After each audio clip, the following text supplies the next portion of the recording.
Ik heb je trouwens nog helemaal niet gezien na de vakantie. Nee, ik kan hier. Gegroeid, hè?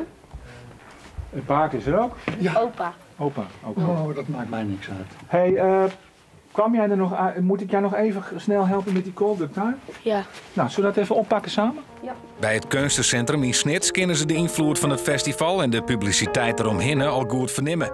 Het talband dat om muzieklessen komt, neemt daar.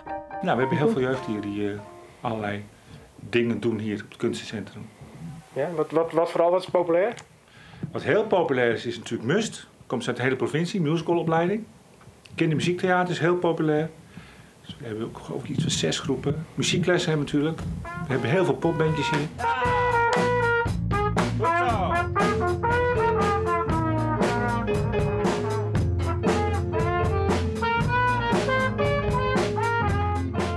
Van tevoren genereert in ieder geval genereert het enthousiasme en het levert natuurlijk commitment op. En mensen die iets willen en de zin aan krijgen en gaan spelen. En na afloop hoop je natuurlijk weer dat er weer nog meer mensen gaan spelen. Zo beroerd is het allemaal niet, maar je wilt er natuurlijk altijd meer hebben. Ja, en wij willen laten zien hoe leuk het is om dat te doen.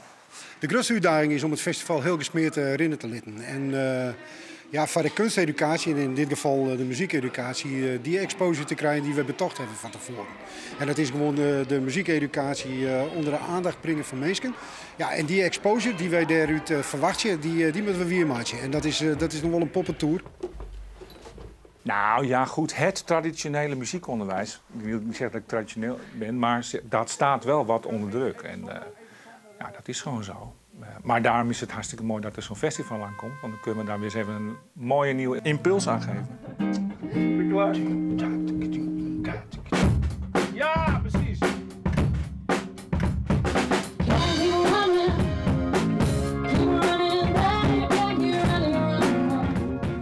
Nou, wij zetten heel bot in op het onderwijs. Er zijn allerlei soorten programma's in het primair onderwijs.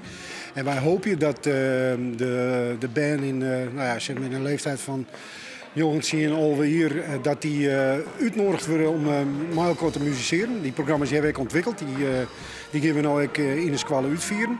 En wij hopen dan dat die squallen het idee van het festival in 2021, 2022 oppakken en zelf ook zo'n soort festival, maar dan voor band organiseren. Zodat het idee van een groot festival leven blijft.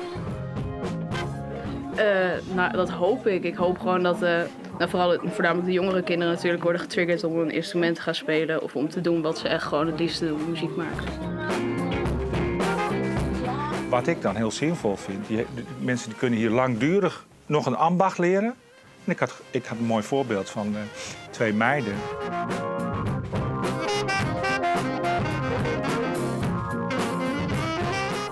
Die ene heb ik 8 jaar saxofoonles gegeven, de andere meid heeft pianoles gehad. Die heeft hier veel gedaan, die heeft het Bogerman College, in de Big Band hebben ze veel gedaan. Die zijn nu bij ons gestopt met de lessen. Die zien de vooropleiding Conservatorium van Amsterdam, topopleiding jazz in Europa.